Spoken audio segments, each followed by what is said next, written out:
Mga signs na manipulative yung partner mo. Pakinggan mo to. Una, alam mo yung mga salitang siya na yung mali, siya pa yung galit. Oh, naririnig mo yan? Siya na mali, siya pa galit. Uunahan ka niya ng galit na kahit mali yung ginawa niya, kahit ikaw naman talaga yung tama.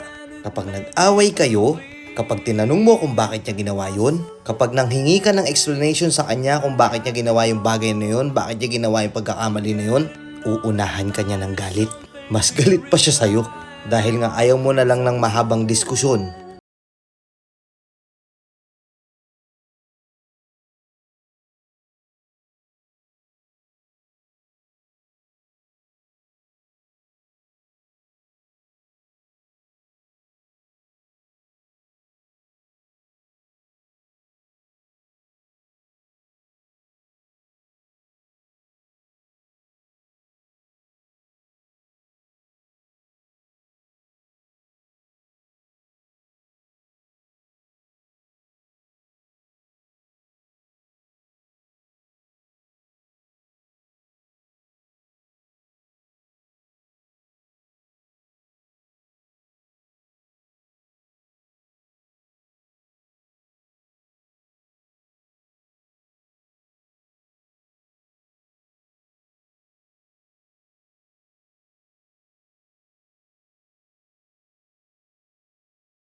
Isipan mong mabuti kung itutuloy mo pa ba yung nararamdaman ng puso mo.